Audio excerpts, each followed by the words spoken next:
सो आपके पास याद रखिएगा कि बॉडी में जो ब्रीथिंग रेट है नॉर्मल रेस्ट पे, नॉर्मल कंडीशन या रेस्ट कंडीशन पे वो है बेटे 15 टू 20 मिनट्स पर मिनट्स जो है वो याद रखिएगा, टाइम पर मिनट्स होता है ह्यूमंस में। जो ब्रीथिंग मैकेनिज्म है ये बेसिकली दो चीजों की कॉम्बिनेशन है, प्रेशर माइनस वॉल्यूम। हम इसको प्रेशर माइनस वॉल्यूम कंसीडर करते हैं। ये प्रोसेस है मैकेनिकल प्रोसेस, इस वजह से है क्योंकि इसमें प्रेशर को माइनस करते हैं वॉल्यूम में से।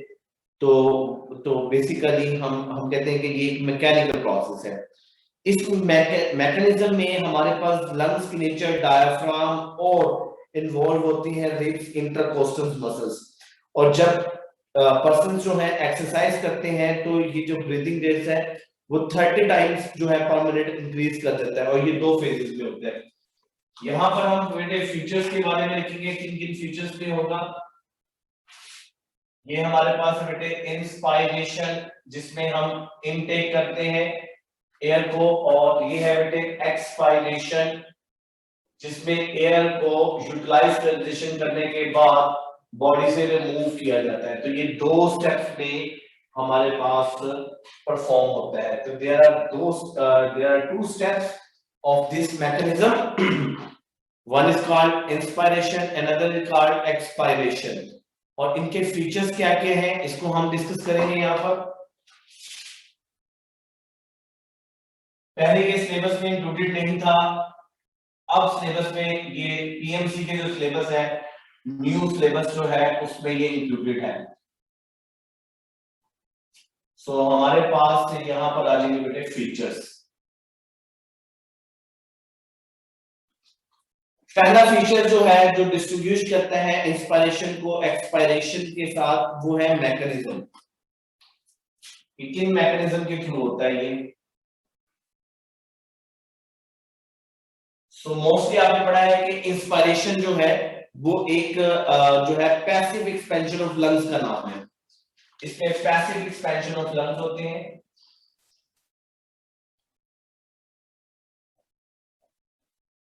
एक्सपेंशन होती है ऑफ लंग्स की।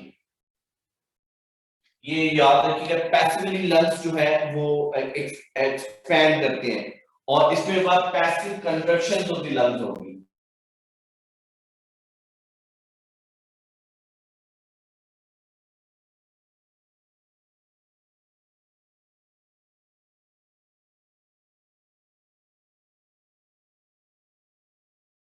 निकालना, एक्सलेशन का मतलब है रिमूव करना। जी बोले बेटे first. Sir, your board is very unclear. Like I can't see most anything. Okay बेटे रीजन ये है कि ये क्लास कहीं और पे जो है वो हो रही है, क्योंकि इलेक्ट्रिसिटी का प्रॉब्लम है, नेट का इश्यू है, इस वजह से ये प्रॉब्लम हो रही है। ठीक है, इसमें लाइट मैं तो कोशिश कर रहा हूँ कि इसको और थोड़ा बड़ा बड़ा लिखूं ताकि आप लोगों को पता चल जाए। अदरवाइज तो इसमें कोई इश्यू नहीं होना चाहिए। मे बी जो है ये देख लें, इससे ज्यादा ये वो नहीं हो सकता, फोकस नहीं हो सकता। इसमें डायफ्राम का क्या रोल है, डायफ्राम कैसे फंक्शन करता है। डायफ्राम बेसिकली आपको पता है कि बॉडी में एक इसमें कंट्रैक्ट और रिलैक्सेशन होती है। तो डायफ्राम याद रखिएगा इसमें कॉन्ट्रैक्ट करेगा, कॉन्ट्रैक्ट करेगा। जब डायफ्राम कॉन्ट्रैक्ट इंस्पायरेशन करेगा तो यहाँ पर रिलैक्स करेगा। अब ये कॉन्ट्रैक्ट और रिलैक्स हुआ है, इन दोनों में डिफरेंस क्या है कि जब ये कॉन्ट्रैक्ट करता है तो मूव करता है, मूवमेंट होती है, और ये भी इसकी वजह से इस रिलैक्सेशन की वजह से भी डायफ्राम की मूवमेंट होती है। ये एमसीक्यूज में आ सकता है, आपसे पूछ सकता है कि इसकी मूवमेंट किस तरफ होगी, तो इसकी डाउनवर्ड मूवमेंट होगी और इसकी हमेशा अपवर्ड मूवमेंट होगी। डायफ्राम के बाद आपके पास आता है रिब्स मसल्स, कैसे वर्किंग करेंगे इसमें। रिब्स के जो मसल्स हैं उनकी वर्किंग क्या होगी। सो जब रिब्स इंस्पायरेशन में होते हैं तो ये याद रखिएगा कॉन्ट्रैक्ट करते हैं और यहां पर ये रिलैक्स फेज में चले जाएंगे। रिब्स मसल्स के बाद आप देखेंगे रिब केज की एक्टिविटी क्या होगी।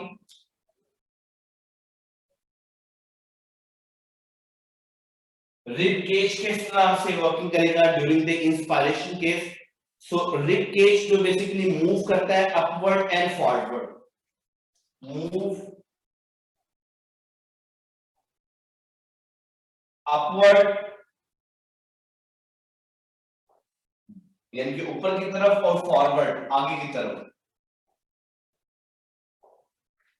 और जब एक्सपायरेशन होती है तो बेसिकली इसकी वजह से क्या होगा कि रिब केज मूव करेगा डाउनवर्ड एंड इनवर्ड, मूव करेगा जी डाउनवर्ड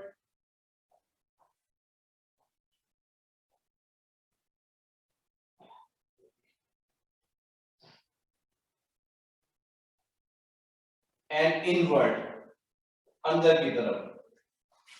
ठीक है बेटे। रिब केज के बाद थोरैक्स का वॉल्यूम क्या होगा। थोरैक्स वॉल्यूम इसमें क्या वर्क करते हैं।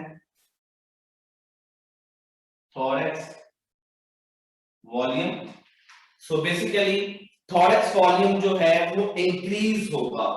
इसमें याद रखिएगा क्या होगा बेटे, वो इंक्रीज होगा इंस्पायरेशन में और यहाँ पर डिक्रीज होगा। ये इंक्रीज और डिक्रीज के मैंने वो लिखी है। लंग्स पे प्रेशर कैसे बनेगा। लंग्स पे प्रेशर कम होगा या ज्यादा होगा इन फेज में। लंग्स प्रेशर,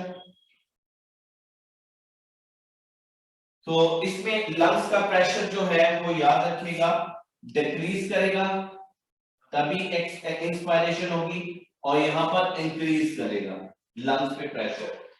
लंग्स प्रेशर के बाद आपके पास आ जाएगा जी एयर की मूवमेंट क्या होगी।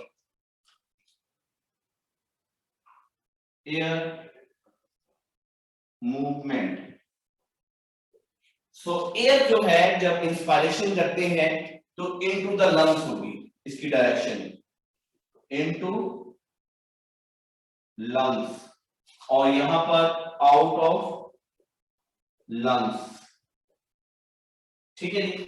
सो बेटे ये जो टेबल है आप लोगों ने याद रखना है, ये फीचर है मैकेनिज्म, अदर नेम, डायफ्राम की पोजीशन या उसकी लोकेशन या उसकी वर्किंग कैसे होगी, ribs muscles, rib cage, thorax volume, lungs pressure और एयर मूवमेंट। अगर फॉर एग्जांपल आपसे पूछ ले और are correct about inspiration except, तो एक्सेप्ट में एक्सपायरेशन की कोई वैल्यू होती है। और फॉर एग्जांपल अगर आपसे पूछ लेता है all are correct about expiration except, तो एक्सेप्ट में इंस्पायरेशन की जो है वो आप वैल्यूज को एक्सप्लेन कर देंगे। सो ये आप लोगों का टॉपिक था पहला। इसके बाद बेटे हमने जो है इसमें रीड आउट करना है ट्रांसपोर्ट ऑफ गैसेस, तो ये इंपॉर्टेंट है, इसको हम लेके चलेंगे आगे।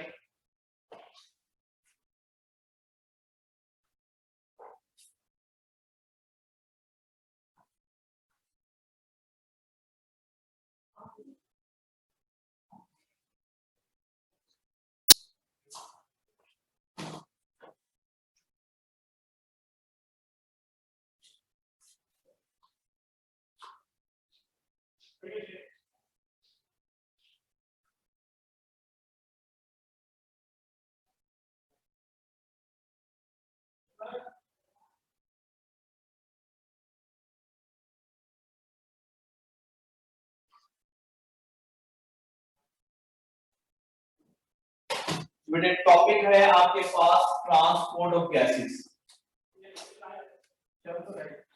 यार स्लो चल रहा है यार, सो ट्रांसपोर्ट ऑफ गैसेस जो है बेसिकली ह्यूमन बॉडी में किस तरह से ट्रांसपोर्ट होती है, उसके लिए कौन कौन से फैक्टर होते हैं।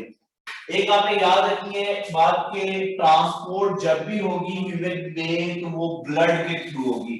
ब्लड के अलावा गैसेस जो है ब्लड या ब्लड प्लाज्मा के थ्रू जो है हो सकती है। तो सबसे पहले आपके पास ट्रांसपोर्ट ऑफ गैसेस में आ जाता है कि आप लोगों ने पढ़ना होगा जी कि इसमें कार्बन डाइऑक्साइड किस तरह से ट्रांसपोर्ट होगी और ऑक्सीजन किस तरह से ट्रांसपोर्ट होगी। तो हम यहाँ पर लिख देते हैं ऑक्सीजन। ऑक्सीजन जो है आपको पता है एनवायरनमेंट में मौजूद होती है और ये मैंने साथ में लिख दिया partial pressure of oxygen. Partial pressure of oxygen and partial pressure of carbon dioxide, ये दो फैक्टर्स हैं जो कि बेसिकली ट्रांसपोर्ट ऑफ गैसेस में जो है इन्वॉल्व होते हैं। सो आप लोगों ने पढ़ा है कि ऑक्सीजन जो है वो दो मेथड्स के थ्रू जो है वो ट्रांसपोर्ट हो सकती है। एक आप लोगों ने पढ़ा है कि इसमें ब्लड सेल्स के थ्रू और ब्लड प्लाज्मा के थ्रू, ये परसेंटेज याद रखनी है क्योंकि एग्जाम में पूछ सकता है। तो एक होती है बेटे ब्लड प्लाज्मा के थ्रू होगी और ब्लड सेल्स के थ्रू।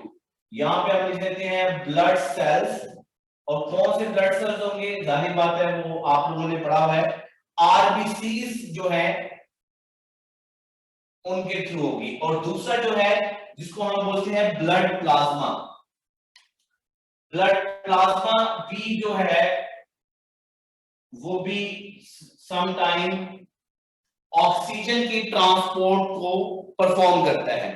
तो ब्लड प्लाज्मा में आपको पता है कि यार बेसिकली 3% जो है आपके पास, याद रखिएगा 3% ब्लड प्लाज्मा के थ्रू होते हैं और 97% ऑक्सीजन जो है वो आरबीसीज की मदद से ट्रांसपोर्ट होती है।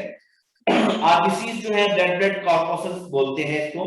सो इसमें मौजूद होती है हीमोग्लोबिन। तो आप लोगों ने बेसिकली ये पढ़ा हुआ है कि हीमोग्लोबिन जो है Hb का मॉलिक्यूल जो है वो ऑक्सीजन के साथ बाइंड करता है और ये एक रिवर्सिबल प्रोसेस होता है।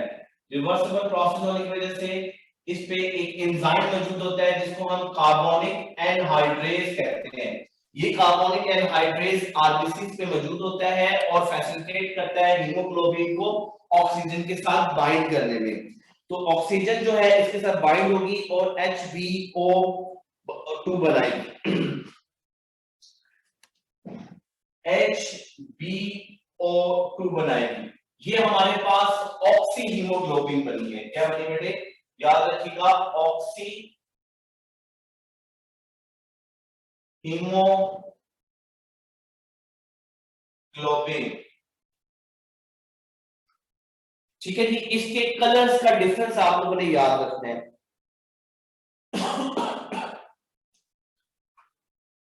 अब मुझे कोई स्टूडेंट्स ये बताएगा जब तक हीमोग्लोबिन ऑक्सीजन के साथ बाइंड नहीं करती तो इस दौरान इसका कलर क्या होता है जी, कौन बताएगा जी? फहद जी बताइए बेटे।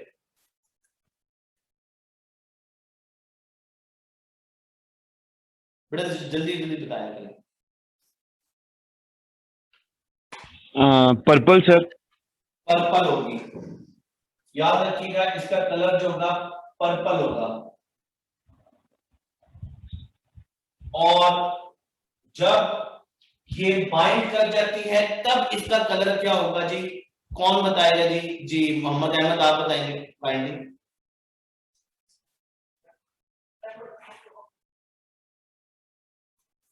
जी बेटे अहमद। सर ऑक्सी हीमोग्लोबिन का कलर होगा ब्राइट रेड और इसका खाली हीमोग्लोबिन है ऑक्सीजन को से बाइंड करने से पहले इसका पर्पल रेड होगा। पर्पल रेड होगा और इसका क्या होगा, आपने क्या बोला है? Bright red. ब्राइट रेड होगा।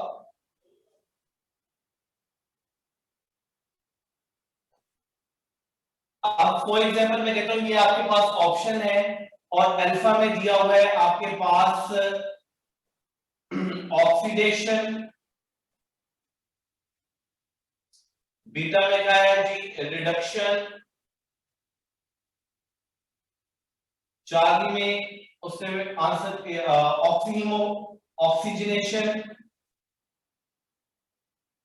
और डेल्टा में बस स्टेटमेंट में है जी alpha and beta. hemoglobin attached with या oxygen attached with hemoglobin and this process is called alpha beta charlie और delta। इस प्रोसेस को हम क्या बोलते हैं जी बाहर अकमल जी बेटे? Sir, Charlie, oxygenation. ऑक्सीजनेशन, ठीक है जी। जी कोमल जी बेटे? जी मोहम्मद अहमद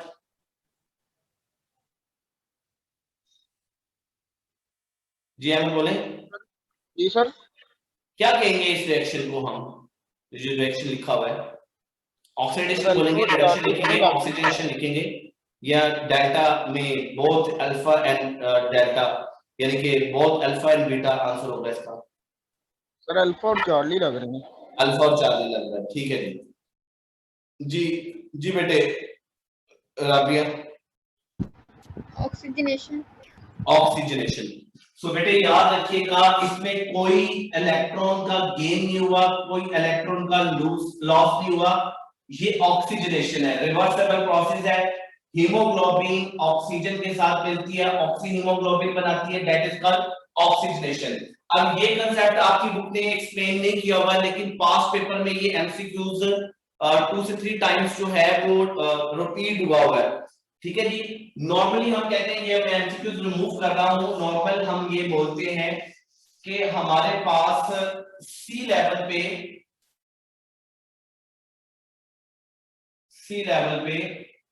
ये वैल्यूज आपने याद रखनी है, पेपर में आपसे पूछ सकते हैं कि सी लेवल पे अगर हमारे पास हो के कितने परसेंट हीमोग्लोबिन जो है ऑक्सी हीमोग्लोबिन होती है, तो हम ये पढ़ते हैं कि सी लेवल पे 20 ml ऑफ ऑक्सीजन जो है वो कैरी करती है पर 100 ml ऑफ ब्लड, ये नॉर्मली पढ़ा है।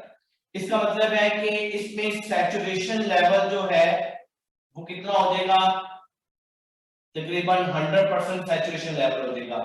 और पार्शियल प्रेशर कितना होगा जी, किस पार्शियल प्रेशर पे हम इसको कंसीडर करते हैं, बुक में लिखा हुआ है कि पार्शियल प्रेशर जो है कितना होगा जी, कौन बताएगा इसका पार्शियल प्रेशर कितना होगा? अगर 20 ml पर 100 ml ऑफ ब्लड ट्रांसपोर्ट हो रहा है, सैचुरेशन 100% है, तो पार्शियल प्रेशर कितना होगा जी, ऐसे बताएं।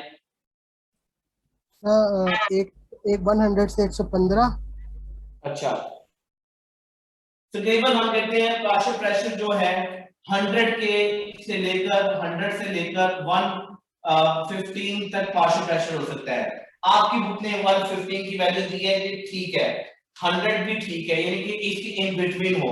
लेकिन अगर ये सी लेवल से अबव है, नॉर्मल किसका से आप 20% निकालते हैं, तो आप लोगों ने ये वैल्यू याद रखनी है, ये वैल्यू भूलनी नहीं है कि नॉर्मली जो हमारे पास ये जो 20 ml पर 100 ml आते हैं किसका आंसर है, तो आपने याद रखना है कि अगर 15 ग्राम जो है वो आपके पास HB होती है किसमें, 100 ml ऑफ ब्लड में, ये कैलकुलेटेड वैल्यू है। 15 ग्राम जो है वो याद रखिएगा पर 100 ml ऑफ ब्लड जो है वो क्या होती है, हमारे पास हीमोग्लोबिन होती है, ये हीमोग्लोबिन की वैल्यू लिखी है मैंने, ठीक है जी, याद रखिएगा। और अगर ये 15 ग्राम पर 100 ml कर रहा है, तो 1 ग्राम कितना करेगा, तो याद रखिएगा 1 ग्राम HB जो है ना, 1 ग्राम HB, 1 ग्राम HB जो है वो कंटेन करती है 1.34 ml, 1.34 ml ऑफ ऑक्सीजन, ठीक है जी। अच्छा, अगर तो ये 20 ml लेना है तो हम इसको किस तरह कंसीडर करेंगे, तो जाहिर बात है हम इसको मल्टीप्लाई करेंगे, 15 को 1.34 के साथ मल्टीप्लाई करेंगे तो हमारे पास 20 ml ऑफ ऑक्सीजन पर 100 ml ऑफ ब्लड आ जाएगा। लेकिन आपकी बुक ने लिखा है कि नॉर्मली हमारे पास जो सैचुरेशन लेवल होती है सी लेवल के बाद वो 19.6 होगी। बुक में लिखा हुआ है कि 19.6 नॉर्मल जो है ना, अगर आप इस वक्त मौजूद है अपनी बॉडी में तो नॉर्मली क्या होगी, आप लोगों ने पढ़ा हुआ है जी, इसको याद रखिएगा, 19.6 ml ऑफ ऑक्सीजन कैरिड होती है पर 100 ml ऑफ ब्लड। सर ये जो हमने ऊपर पार्शियल प्रेशर लिखा है ना 100 से 115, कि जब होगा जब जो सैचुरेशन 98% होगी, 100% पे जो पार्शियल प्रेशर वो 159 मिलीमीटर मर्क्यूरी होगा सर।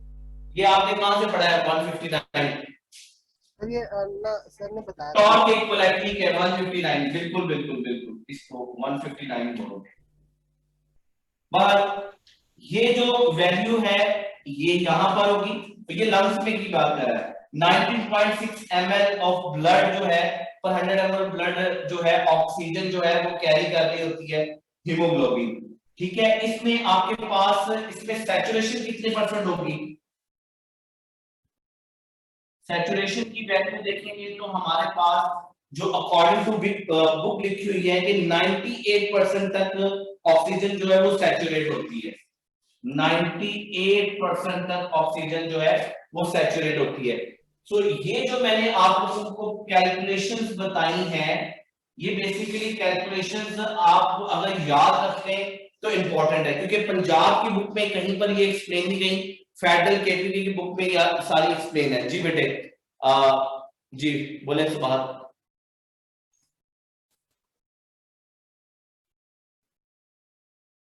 जी सुभाष।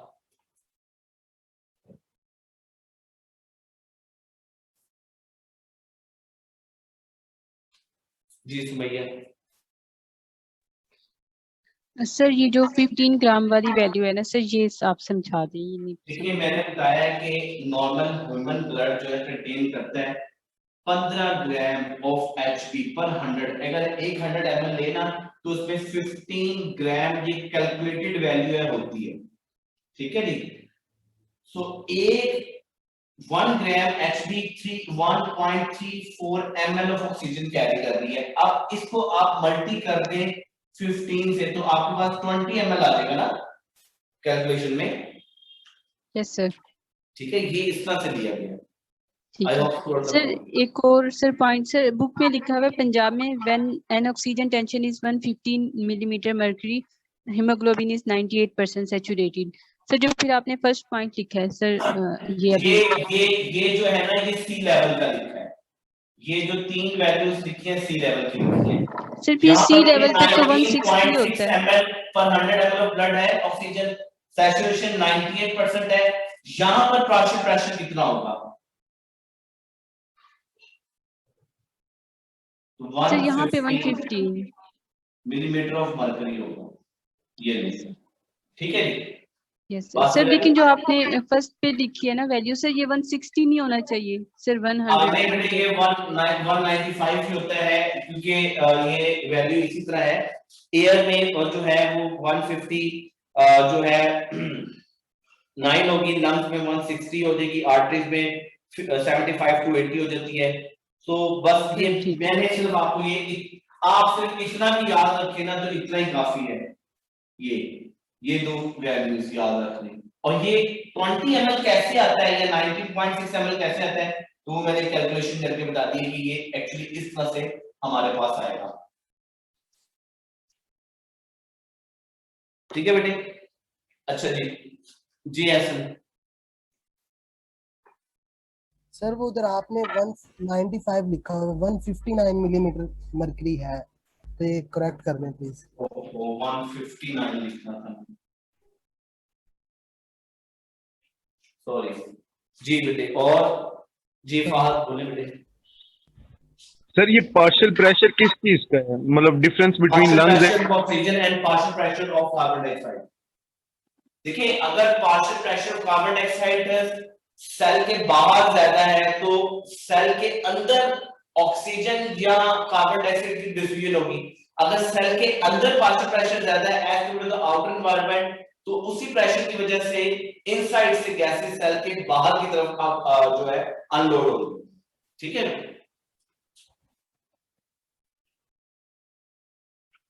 बेटे क्लियर हुआ है?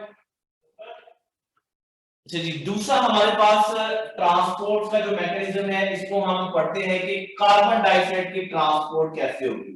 तो कार्बन डाइऑक्साइड की ट्रांसपोर्ट भी डिपेंड करती है पार्शियल प्रेशर पे, कि पार्शियल प्रेशर कार्बन डाइऑक्साइड का कब और कहां पर कितना होगा। ये जो ट्रांसपोर्ट होते हैं कार्बन डाइऑक्साइड की, ये हमारे पास याद रखिएगा कुछ फैक्टर्स इसमें इन्वॉल्व होते हैं। फॉर एग्जांपल ये ब्लड प्लाज्मा के थ्रू भी हो सकती है, हीमोग्लोबिन के थ्रू भी होती है, प्लाज्मा प्रोटीन के थ्रू भी होती है, कॉर्पसल्स के साथ भी हो सकती है, और भी बहुत से मेथड्स हो सकते हैं। लेकिन हमारे पास क्या है, सबसे पहले हमने पढ़ना है कि इसमें हीमोग्लोबिन के साथ किस तरह से होगी, फिर ब्लड प्लाज्मा के थ्रू किस तरह से होगी, आरबीसी के साथ पोटेशियम के साथ किस तरह से होगी, ठीक है जी। सो सबसे पहले आप देखते हैं कि आपके पास पहली वैल्यू होती है कि ये ब्लड प्लाज्मा के थ्रू होगी, डिसॉल्व फॉर्म में होगी। दूसरा हमारे पास आता है कि ये आपके पास कार्बोसल्स जो है पोटेशियम के साथ हो सकती है प्लाज्मा प्रोटीन्स के बाद। फिर आपके पास आएगा हीमोग्लोबिन के साथ होगी, Hb मॉलिक्यूल के साथ ये ट्रांसपोर्ट हो सकती है। चार्ली में फॉर एग्जांपल मैं ऑप्शन में लिखता हूं कि ये जो ट्रांसपोर्टेशन है वो पोटेशियम के साथ मिलकर हो सकती है, पोटेशियम आयंस के साथ हो सकती है, ठीक है। ये तीन आप लोगों ने ये पढ़ने हैं। पहला था बेटे ब्लड प्लाज्मा। तो ब्लड प्लाज्मा में याद रखिएगा आपके पास तकरीबन 5% जो है वो ट्रांसपोर्टेशन ऑफ कार्बन डाइऑक्साइड होती है, वो ब्लड प्लाज्मा के थ्रू होती है। ब्लड प्लाज्मा में क्या चीज मौजूद है, प्रोटीन्स मौजूद है, ठीक है, अमीनो एसिड्स के साथ ये अटैच होती है। और पोटेशियम के साथ ये जो होगी ट्रांसपोर्ट वो भी 5% होगी। ये परसेंटेज पास्ट पेपर में यूज हो चुकी है। हीमोग्लोबिन के साथ जो अटैच होती है वो 20% तक होती है, 20% तक होगी। और नंबर 3 पे बाइकार्बोनेट्स आयंस के साथ जो है वो होगी 4th पे, सॉरी, बाइकार्बोनेट आयंस।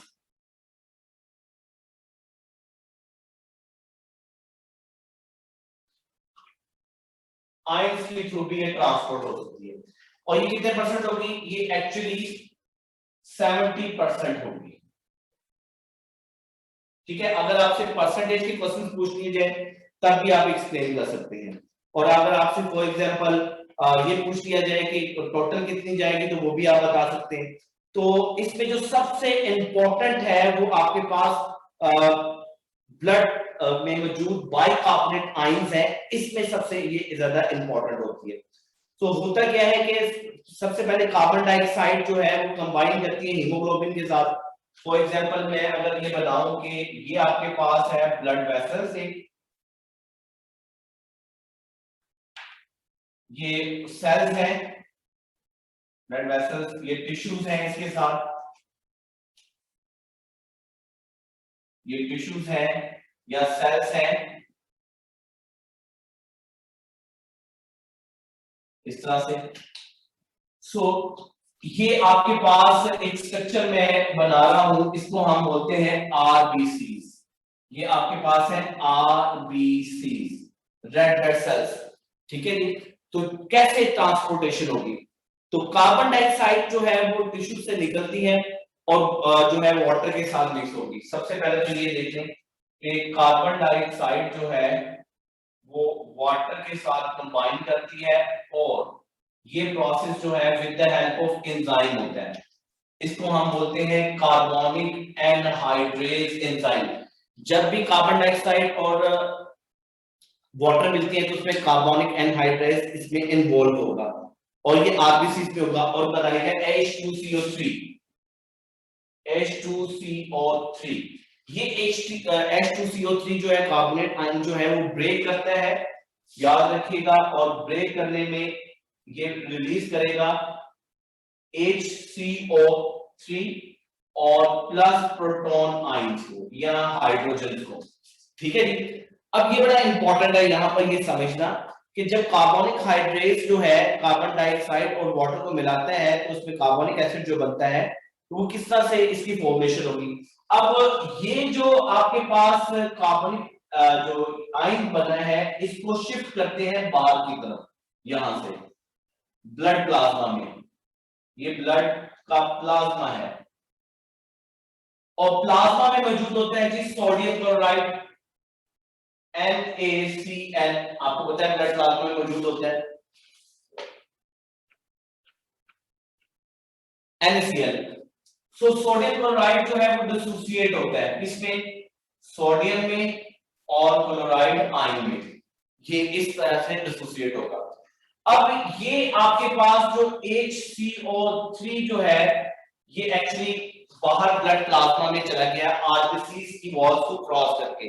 तो एक्चुअली क्या है, आरबीसीज की वॉल्स के ऊपर जो है वो क्या है, चैनल्स होंगे, ठीक है जी। ये चैनल्स के थ्रू बाहर जाता है और इनसाइड इसकी वजह से जो है वो आपके पास याद रखिएगा क्लोराइड आयन जो है इसके रिजल्ट में अंदर आता है, ठीक है जी, क्लोराइड आयन इनसाइड आता है। सो अगर हम बाइकार्बोनेट को रिमूव करें सेल के बाहर और उसकी रिजल्ट में क्लोराइड को अंदर लें तो इसको हम बोलते हैं क्लोराइड शिफ्ट फिनोमेना या हैज़नबर्ग जो हैम्बर्गर्स फिनोमेना, हैम्बर्गर्स या हैम्बर्गर्स फिनोमेना बोलते हैं, ठीक है। इसको हम क्लोराइड शिफ्ट प्रोसीजर भी बोलते हैं। इसमें एक्चुअली क्लोराइड इनसाइड और बाइकार्बोनेट जो है वो आउटसाइड द सेल जो रिलीज किए जाते हैं। अब ये जो आपके पास प्रोटॉन आयन है ये आ गया, यहाँ हाइड्रोजन है, इसके साथ क्या होगा जी, ये आपके HbO2 के साथ मिलेगा, हीमोग्लोबिन के साथ मिलेगा और क्या बनाएगा, HHbO2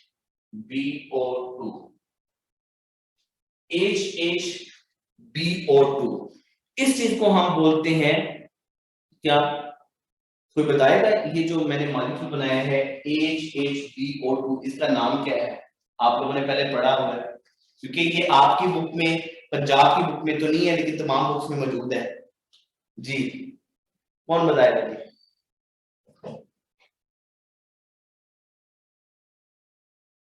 जी बताओ जल्दी बोलो, अलीना जी बेटे बताए। Sir haemoglobinic acid. हीमो,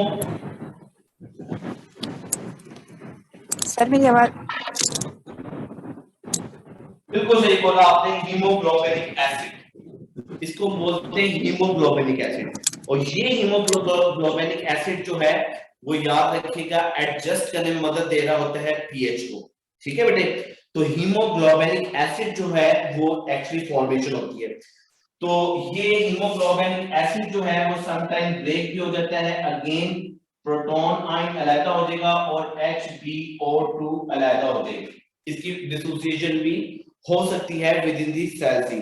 और जब ये सेल्स में डिसोसिएशन होगी तो ये क्या करेगा, ये इसको रिलीज करेगा, किसको जी, Hb यहां पर आ जाएगी और ऑक्सीजन जो है वो आरबीसी से टिश्यूज की तरफ जो है वो ट्रांसपोर्ट हो जाएगी। तो बेसिकली हमारे पास याद रखिएगा कि जो बाइकार्बोनेट आयंस हैं उनकी मदद से हम कार्बन डाइऑक्साइड को मूव करवा देते हैं। अब ये मूवमेंट दो लेवल पे होती है, आप लोगों ने पढ़ा हुआ है कि ऑक्सीजन जो है वो लंग्स से ब्लड की तरफ मूव करती है और ब्लड उसको यूटिलाइज करता है, ट्रांसपोर्ट करता है, जबकि कार्बन डाइऑक्साइड जो है वो लंग्स से टिश्यूज की तरफ और टिश्यूज से लंग्स की तरफ भी होती है। जी जी बेटे, सुमैया जी बेटे। सर ये प्रोसेस आप एक दफा रिपीट कर दें। अच्छा ठीक है जी बेटे, जी शेराउल। सर ये क्लोराइड शिफ्ट क्यों होती है? अच्छा जी इसका एडवांटेज है। अच्छा जी ऐसा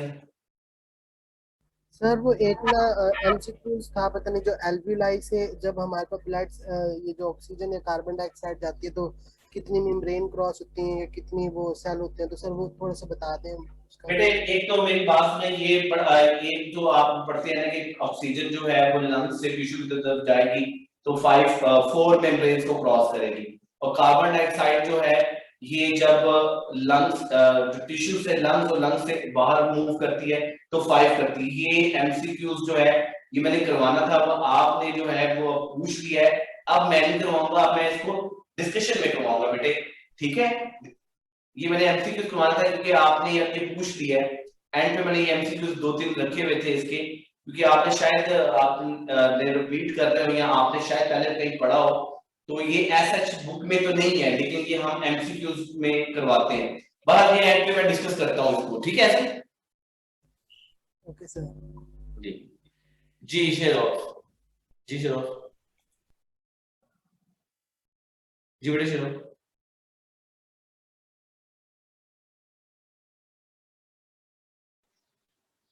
अच्छा बेटे ये मैं बता रहा था कि कार्बन डाइऑक्साइड वाटर के साथ मिलती है आरबीसी पे, कार्बोनिक एनहाइड्रेस इसमें इन्वॉल्व होता है और H2CO3 बनती है, ये डिसोसिएट होती है और बाइकार्बोनेट आयन बनती है। ये बाइकार्बोनेट आयन जो है सेल में एग्जिस्ट नहीं कर सकते आरबीसी पे, इसका कोई काम नहीं है, इसको बाहर की तरफ भेज दिया जाता है यानी कि ब्लड प्लाज्मा की तरफ। तो यहाँ पर मौजूद जो सोडियम क्लोराइड है इसके साथ सोडियम क्लोराइड जो है ब्रेक डाउन होता है और NaHCO3 बना देता है, जबकि क्लोराइड जो है इसको इनसाइड ले जाता है। यहाँ पे चैनल लगा होता है जिसे क्लोराइड चैनल बोलते हैं। क्लोराइड का इनसाइड आना और बाइकार्बोनेट का बाहर की तरफ मूव करना, इसको हम क्लोराइड शिफ्ट बोलते हैं और हैम्बर्जस फिनोमेना बोलते हैं। और जो प्रोटॉन था वो H2 जो था वो एक्चुअली हीमोग्लोबिन के साथ मिलता है, यानी कि ऑक्सी हीमोग्लोबिन के साथ मिलता है, हीमोग्लोबिनिक एसिड बनाता है। ये हीमोग्लोबिनिक एसिड जो है पीएच को बैलेंस करने में मेंटेन करता है। जब ये डिसोसिएट होता है तो प्रोटॉन आयन दोबारा अलग हो जाता है और HbO2, और ये जो HbO2 है ऑक्सी हीमोग्लोबिन जो ऑक्सीजन की जो है ट्रांसपोर्टेशन में इन्वॉल्व होती है, ठीक है जी। इस चीज को हम बोलते हैं कि ये ट्रांसपोर्ट ऑफ गैसेज हो रही है। अब आपके पास अगर ये क्वेश्चन आ जाए कि 3 चीजें इंपॉर्टेंट हैं जो आपको पेपर में पूछी जा सकती हैं, एक तो परसेंटेज और इसके ये, दूसरी इंपॉर्टेंट चीज जो है अगर आपसे एफिनिटी का पूछ लिया जाए तो याद रखिएगा कि सबसे ज्यादा एफिनिटी जो होती है वो कार्बन मोनोऑक्साइड की होती है, उसके बाद कार्बन डाइऑक्साइड की होती है और उसके बाद ऑक्सीजन की होती है। ये ऑर्डर आप लोगों ने याद रखना है कि मैक्सिमम एफिनिटी जो है हीमोग्लोबिन के साथ, किसके साथ? कि हीमोग्लोबिन जो है वो कार्बन मोनोऑक्साइड को सबसे ज्यादा कैरी करती है, उसके बाद कार्बन डाइऑक्साइड को करती है और ऑक्सीजन की लेस उसमें एफिशिएंसी होती है। इसकी रीजन क्या है? इसी वजह से तो हम कहते हैं कि कार्बन मोनोऑक्साइड जो है वो पॉइजनस गैस है। और जो हीमोग्लोबिन जो है ये भी आपने याद रखना है कि इसके 2 पार्ट होते हैं, एक होता है आयरन और एक होता है प्रोटीनस पार्ट। तो मोस्टली आयरन पार्ट जो है वो ऑक्सीजन को कैरी कर रहा होता है। कार्बन डाइऑक्साइड जो है वो अमाइन एसिड के साथ अमाइन पार्ट के साथ जो वो चल रही होती है। इसमें कुछ फैक्टर्स होते हैं जो कि एक्चुअली कंट्रोल कर रहे होते हैं किसको जी? ऑक्सीजन की ट्रांसपोर्ट को। अब ये एमसीक्यूज भी आते हैं आपके पास, तो वो कौन से फैक्टर है? 3 फैक्टर इंपॉर्टेंट है। पहला फैक्टर जिसको हम नाम यहाँ पर दे देखते हैं कि कार्बन डाइऑक्साइड की कंसंट्रेशन, क्या ये फैक्टर जो है ऑक्सीजन की ट्रांसपोर्टेशन को कम या ज्यादा कर सकता है? दूसरा आप लोगों के पास आ जाएगा जी टेम्परेचर का फैक्टर, और नंबर 3 पे पीएच, ठीक है। सो कार्बन डाइऑक्साइड की कंसंट्रेशन जो होती है ना वो इनवर्सली प्रोपोर्शनल होती है ऑक्सीजन कैरिंग कैपेसिटी पे, याद रखिएगा ये इनवर्सली प्रोपोर्शनल होती है किसके जी? ऑक्सीजन बाइंडिंग पे या ऑक्सीजन कैरिंग कैपेसिटी पे। ऑक्सीजन की बाइंडिंग किसके साथ? ब्लड या हीमोग्लोबिन के साथ। ब्लड का मतलब है हीमोग्लोबिन। टेम्परेचर जो है ये जो फैक्टर है बेसिकली ये इनवर्सली प्रोपोर्शनल होता है, ये भी आपने याद रखना है, इनवर्सली प्रोपोर्शनल होता है किसके? जी ऑक्सीजन की बाइंडिंग के साथ। इसकी ये रीजन है कि अगर आप मस्कुलर एक्टिविटी करते हैं तो याद रखिएगा मस्कुलर एक्टिविटी से जो डिसोसिएशन है हीमोग्लोबिन की ऑक्सीजन के साथ वो जो है वो बढ़ जाती है। ठीक है जी। पीएच एक फैक्टर है। पीएच का मतलब है कि जब पीएच डिक्रीज होती है, पीएच का मतलब है कि जब डिक्रीज हो, पीएच डिक्रीज हो तो वो इनवर्सली प्रोपोर्शनल होती है हाइड्रोजन आयंस की।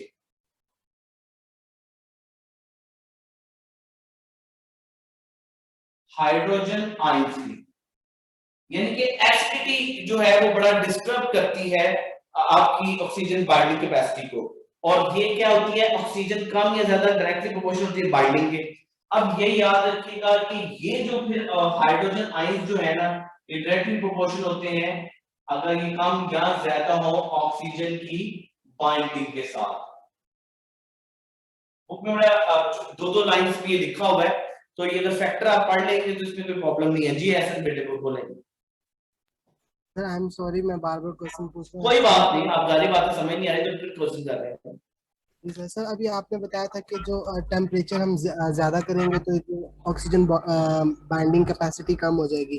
तो जब हम एक्सरसाइज करते हैं तो एक्सरसाइज के दौरान भी तो टेम्परेचर हमारी बॉडी का इंक्रीज होता है, तो फिर मैंने यही बताया था कि अगर फॉर एग्जांपल आप एक्सरसाइज करते हैं, किसकी मस्कुलर एक्सरसाइज करते हैं, सो उस दौरान ऑक्सीजन की जो बाइंडिंग है आपकी हीमोग्लोबिन के साथ वो कैपेसिटी कम होगी।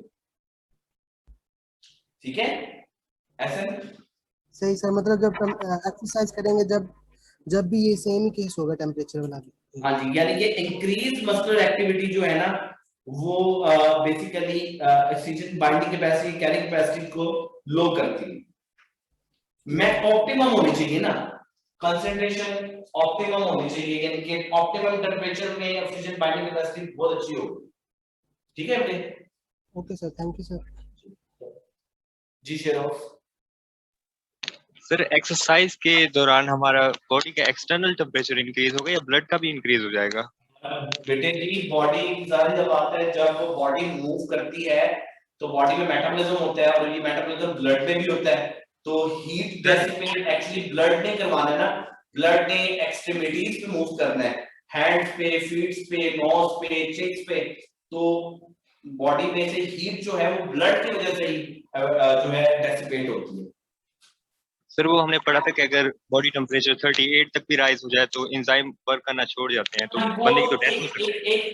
एक आपने एक चीज पढ़ी है ना कि बॉडी का जो टेम्परेचर है ना वो आप लोगों ने पढ़ा हुआ है कि 37 से लेकर 38 के दरमियान फ्लक्चुएट करते रहते हैं। यही तो होमियोस्टेसिस है कि विद इन नैरो रेगुलेशन है, 37 से कम नहीं होना चाहिए और 38 से ज्यादा नहीं होना देना। तो अगर फॉर एग्जांपल आप वर्किंग कर रहे हैं तो बॉडी का टेम्परेचर बढ़ रहा है, साथ कूलिंग इफेक्ट भी तो आ रहा है ना। ठीक है बेटे? ओके सर, ओके जी निवेदा। सर हाइड्रोजन आयंस का जो रिलेशन है वो इनवर्स है ऑक्सीजन बाइंडिंग का। पहले तो बात ये देखें कि पीएच जो है ना वो डायरेक्टली प्रोपोर्शनल होती है बाइंडिंग के साथ। पीएच कम ज्यादा होगी तो इनवर्सली प्रोपोर्शनल है हाइड्रोजन आयंस के साथ, और डायरेक्टली प्रोपोर्शनल है किसके साथ, ऑक्सीजन बाइंडिंग के साथ। असल में ना ये जो फैक्टर है ना, ये जो पीएच जो है ये एक्चुअली रिलेट करती है इसके साथ। ठीक है? और हाइड्रोजन आयन की कंसंट्रेशन रिलेट करती है ऑक्सीजन बाइंडिंग के साथ। अगर बुक में लाइंस क्या लिखी हुई है, बुक की लाइन आपने पढ़ी है?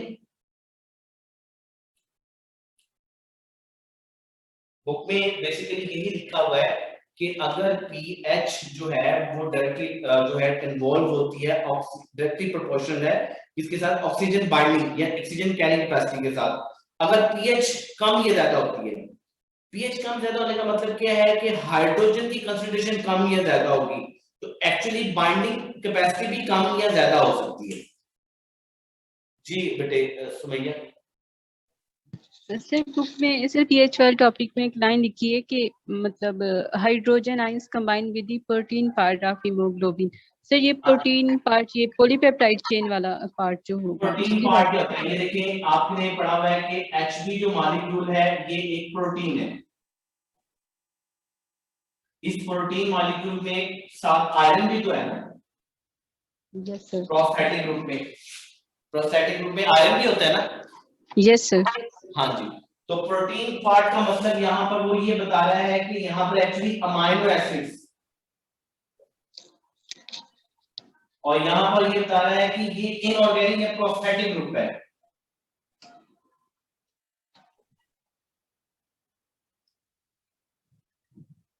आप लोगों ने एक बात याद रखनी है कि जो हीमोग्लोबिन है इसमें आयरन होती है और प्रोटीन भी होती है। आयरन जो है कार्बन डाइऑक्साइड ऑक्सीजन दोनों को ट्रांसपोर्ट कर सकती है, जबकि प्रोटीन पार्ट जो है वो सिर्फ कार्बन डाइऑक्साइड में ही इन्वॉल्व होता है। ये आप लोगों ने याद रखना है कि Hb का जो मॉलिक्यूल है ये एक्चुअली इसमें दो पार्ट्स होते हैं, आप लोगों ने पढ़ा भी हुआ है। एक को हम बोलते हैं प्रोटीन पार्ट और एक को हम बोलते हैं आयरन। ठीक है, प्रोटीन पार्ट जो है वो जस्ट कैरी कर सकता है ऑक्सीजन को नहीं, सिर्फ कार्बन डाइऑक्साइड को, जबकि आयरन पार्ट जो है वो ऑक्सीजन को भी करेगा और कार्बन डाइऑक्साइड को भी ट्रांसपोर्ट करेगा। ठीक है, और सिर्फ कार्बन मोनोऑक्साइड का जो है कि मैक्सिमम एफिनिटी तो कार्बन मोनोऑक्साइड के लिए, सिर्फ वो कार्बन कौन से बाइंड करते मोनोऑक्साइड, हैं? बिल्कुल मैक्सिमम एफिनिटी कार्बन मोनोऑक्साइड, और उसके बाद कार्बन डाइऑक्साइड की है, फिर उसके बाद ऑक्सीजन की है। सर वो किस पार्ट के साथ अटैच होगी? सिर्फ अब कार्बन मुझे बताया ना कार्बन डाइऑक्साइड किसके पास हो सकती है, ये आप पूछना चाह रहे हैं कि कार्बन डाइऑक्साइड किसके साथ अटैच होगी। Yes sir. सर जैसे मतलब कि ऑक्सीजन हुई है और कार्बन डाइऑक्साइड हुई है, सर मैं कार्बन मोनोऑक्साइड का पूछ रही हूँ। किसके साथ होगी जी, आप बता दीजिए। अल्फा के साथ होगी, बीटा के साथ? मैं आपसे ये क्वेश्चन कर लेता हूँ। सर बहुत है, ये समझ आ रही है तो लगता है कि आप कह रही हैं सर कार्बन मोनोऑक्साइड जो है वो प्रोटीन के पास साथ जाएगी या आयरन के साथ मूव करेगी? आपको क्वेश्चन ये है। Yes sir. किसके साथ जाएगी आप क्या कहते हैं? बोथ सर मुझे तो दोनों लगते हैं। दोनों लगते हैं, ये अमाइन ग्रुप के साथ जाती है, ज्यादातर अमाइन ग्रुप के साथ जाती है। आप लोगों ने मतलब पढ़ी है कार्बोक्सी हीमोग्लोबिन बनती है और कार्बामिनो हीमोग्लोबिन, ये दो डिफरेंट आप लोगों ने पढ़ी है। मुझे बताएं कि कार्बोक्सी हीमोग्लोबिन क्या होती है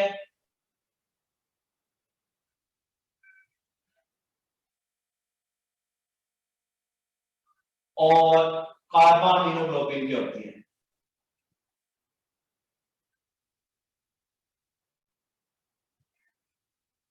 जी कौन बताएगा? जी सुमैया आप बताएंगे बेटे कि कार्बोक्सी हीमोग्लोबिन और कार्बामिनो हीमोग्लोबिन में क्या डिफरेंस है? सर ये एक तो Hb और हाइड्रोजन अटैच है, ये जो अभी हमने की है वो कार्बोक्सी हीमोग्लोबिन जो है जब भी होगी तो वो एक्चुअली किसके थ्रू होगी? हीमोग्लोबिन के साथ अटैच होती है। फॉर एग्जांपल मैं इसमें लिख देता हूं कि आपके पास कार्बन डाइऑक्साइड प्लस Hb का मॉलिक्यूल मिलेगा और HbCO2 होगी। ये सही बनाई है मैंने? सर दिखाई नहीं दे रही। अच्छा जी एक मिनट, अब बताइए सही बनाया मैंने? ये यस जो सर। कार्बोक्सी हीमोग्लोबिन बनाई है, कार्बोक्सी हीमोग्लोबिन, यही परसेंटेज थी ना 20%, आपने पढ़ी? Yes sir. ठीक है। Yes sir. अब मैं किसी और से पूछता हूँ जी, ऐसा बताएंगे? सर ये तो सही है, कार्बोक्सी हीमोग्लोबिन HbCO2 ही होता है। सर वो ना जो क्वेश्चन था ना कि जो कार्बन मोनोऑक्साइड है वो हीमोग्लोबिन के किस पार्ट के साथ अटैच होगा, तो सर वो हीम ग्रुप के साथ अटैच होता है, तो हीम ग्रुप तो नॉन प्रोटीन होता है ना सर? देखिए मेरी बात सुने, ये जो है ना कार्बा अमाइनोग्लोबिन, ठीक है, ये ग्लोबिन क्या है? ग्लोबुलर प्रोडक्ट है, तो बेसिकली ये प्रोटीन के साथ जाएगा कार्बन मोनोऑक्साइड, ये मैंने बताया भी है। सर वो ना एक सर थे, पता नहीं उन्होंने नॉन प्रोटीन के साथ लिखवाया हुआ था, मुझे क्या कह रहे हैं? सर वो एक सर थे तो उन्होंने ना इसका नॉन प्रोटीन के साथ लिखवाया हुआ था, कार्बन मोनोऑक्साइड की जो बाइंडिंग है वो हीमोग्लोबिन के साथ। बेटे ये मैंने तो आपके सिलेबस के मुताबिक बताया है, जिस तरह मैं फिर भी इसको चेक कर लूंगा। जहां तक मुझे इंफॉर्मेशन है वो कार्बन मोनोऑक्साइड जो है वो प्रोटीन के बाद मूव करती है, लेकिन फिर भी मैं इसको कल चेक करके आपको बता दूंगा। अभी आप इसको जो है ना इसमें जो है वो सारे डेरिवेशन निकालेंगे, डिस्कस कर लेंगे। Yes sir. अच्छा, कार्बा हीमोग्लोबिन कब बनती है, कार्बा माइनोग्लोबिन कब बनती है, इसको कब कहते हैं, ये क्या चीज है? Is there any difference between carboxy haemoglobin and carbamino haemoglobin? जी तो कार्बोक्सी हीमोग्लोबिन का तो पता ही है, इसका नहीं पता कार्बो हीमोग्लोबिन। जी सुबह सर दोनों एक ही चीज के नाम है ना, क्योंकि वो दोनों एक ही चीज के नाम है। तो मोस्टली हम कहते हैं कि जब हमारे पास कार्बन डाइऑक्साइड जो है, कार्बन मोनोऑक्साइड जो है ना, कार्बन मोनोऑक्साइड वो हीमोग्लोबिन के साथ मिलती है, HbCO बनाती है, इसे कार्बा हीमोग्लोबिन भी बोलते हैं। ठीक है, बात समझ आई बेटे? लेकिन ये पेपर में आपको नहीं आएगा क्योंकि कुछ स्टूडेंट्स पूछ लेते हैं क्वेश्चन, इसलिए मैंने बता दिया। जी बेटे ऐसे आगे सर। जी, तो ये कार्बन डाइऑक्साइड की, लेकिन आप लोगों को ना ये जो टर्म आ रही है ना कार्बोक्सी हीमोग्लोबिन वाली, यही पेपर में ज्यादा पूछते हैं। कार्बामिनो हीमोग्लोबिन हमारी बुक्स में ये लिखा हुआ है कि ये दोनों सेम चीज है, तो ठीक है ना। तो इसमें कार्बन डाइऑक्साइड होती है या कार्बन मोनोऑक्साइड हो, मोस्टली हम नॉर्मली कार्बन डाइऑक्साइड और ऑक्सीजन को ले लेते हैं। कार्बन मोनोऑक्साइड को तो हम जो है वो एक अलग से लेते हैं कि कार्बन मोनोऑक्साइड जो है वो बेसिकली कुछ और चीज है। जी बेटे, जी नेक्स्ट बेटे अब याद रखना है आप लोगों ने कि ब्लड में जो ट्रांसपोर्टेशन होती है ऑक्सीजन की, वो कितने परसेंट होगी? फॉर एग्जांपल आप लोगों ने ना दो टर्म्स पढ़नी है। अब आप लोगों ने पढ़ लिया था कि एट्रियल ब्लड जो है, एट्रियल ब्लड आर्टरीज में जो है वो ऑक्सीजनेटेड ब्लड कितना होगा? Oxygenated blood. So oxygenated blood जो होता है आर्टरीज में, वो आपने पढ़ा था कि ये 19.6 ml ऑफ ऑक्सीजन पर 100 ml ऑफ ब्लड होती है। ठीक है जी, ये वैल्यू आपने पढ़ी। और जो बेसिकली आपके पास वेनस ब्लड है,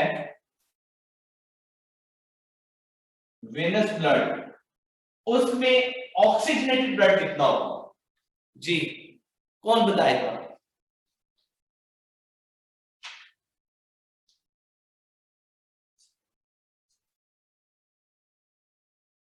यानी कि जो वेनस ब्लड है उसमें, सॉरी, डीऑक्सीजनेटेड ब्लड कितना होगा? यहां पे लिख देता हूं, डी ऑक्सीजनेटेड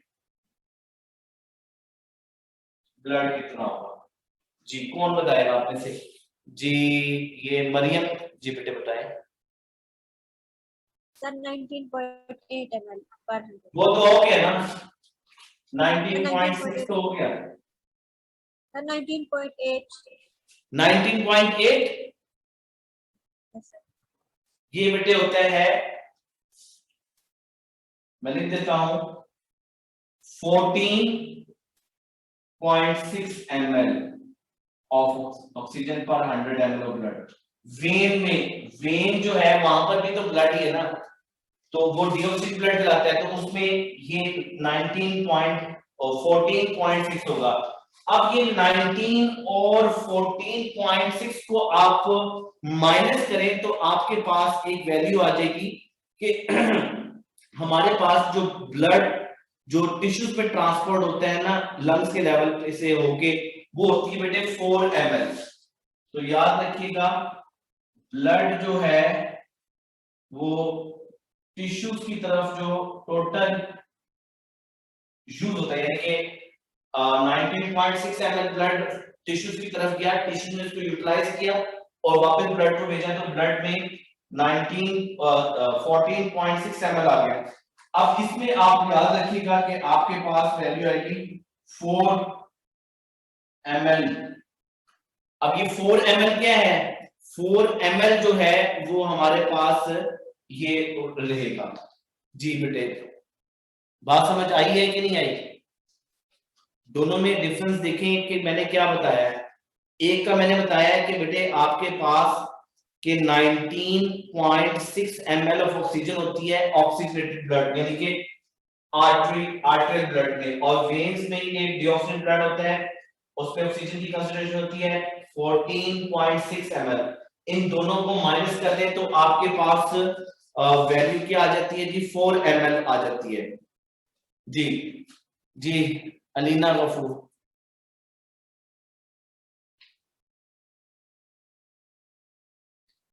जी आ गया सर 4 ml आपने किसकी वैल्यू बताई? ऑक्सीजन के लिए।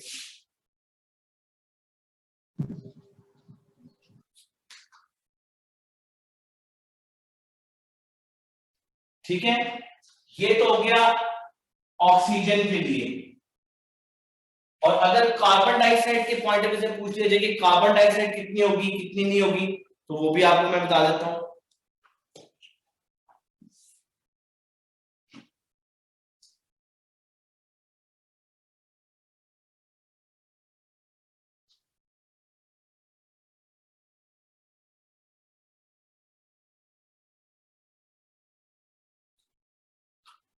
कार्बन डाइऑक्साइड की,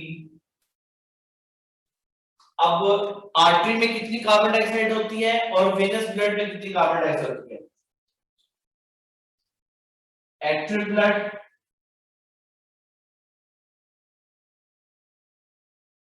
और वेनस ब्लड।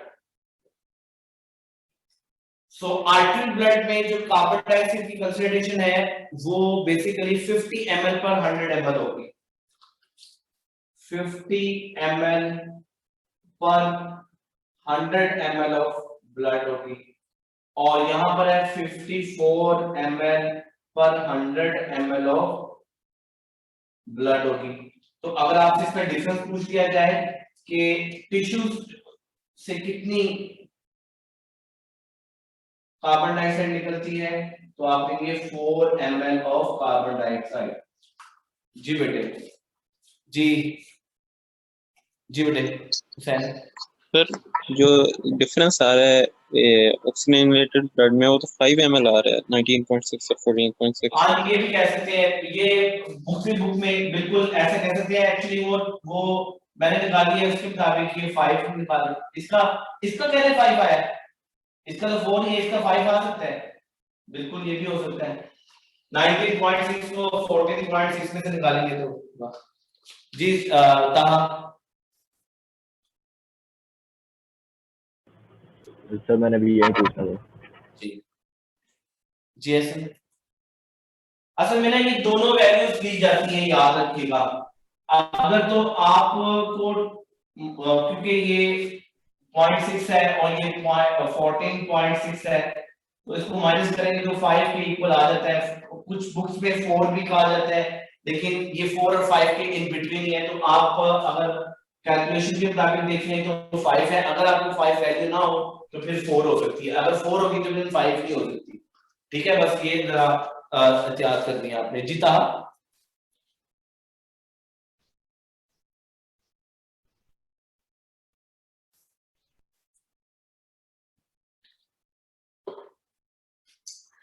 अच्छा बेटे ये जो वैल्यूज है ये मैंने वैल्यूज पंजाब की बुक में से सिर्फ ये वाली मौजूद है, फैक्टर की बुक में ये मौजूद है, केपी की बुक में मौजूद है, दूसरी बुक्स में मौजूद है। तो अगर ये आप लोग कर लें तो कोई मसला नहीं है, ये एक्स्ट्रा कैलकुलेटेड ही है, आपने इसको मेमोराइज ही करना है। ठीक है, सो ये याद रखनी है आप लोगों ने। बाकी है कि लंग्स कैपेसिटीज क्या है, आप लोगों ने पढ़ा हुआ है कि मैक्सिमम कैपेसिटी जो होती है 5 लीटर होती है। इसमें रेजिडुअल वॉल्यूम एक्सरसाइज में 1.5 आ जाता है, यूजेबल जो टाइटल वॉल्यूम होता है वो 3.5 होता है, और रेजिडुअल वॉल्यूम जो रेस्ट में होता है, स्लीप में होता है, वो 4.5 होता है। ठीक है जी सुमैया। सर कुछ टाइम पहले सर एक स्टूडेंट ने जो क्वेश्चन पूछा था सर, वो 2 सेल थी होगा सर जो डिफेंस होगा। गैसेस का। सर मतलब जो ब्लड से टिश्यूज में ऑक्सीजन या कार्बन डाइऑक्साइड ट्रांसफर हो रही है सर, वो पता क्या पूछ रहे हैं वो मैं आपको बताता हूँ। वो एंड पे वो तो टू सेल्फ ठीक तो होगा ना, वो एक्चुअली उनका क्वेश्चन पता है क्या है, वो ये है। मैं आप उसने बात बता दी थी तो मैं इसको एक्सप्लेन कर देता हूँ। ये देखिए, ये आपके पास है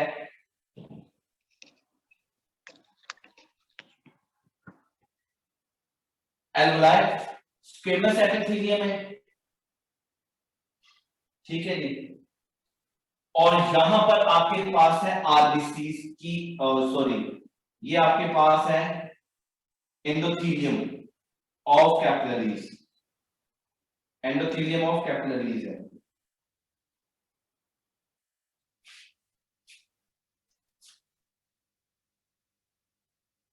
अब ये देखें कि यहां पर आपके पास मैं ये कहता हूं कि ये जो है ऑक्सीजन है, तो ऑक्सीजन जो है सबसे पहले इसकी लेयर को क्रॉस करती है 1, फिर 2, ये 1 हो गया, 2 हो गया, फिर ये आएगा 3, फिर 4 और यहां पर आरबीसी के अंदर आ जाएगी और 5।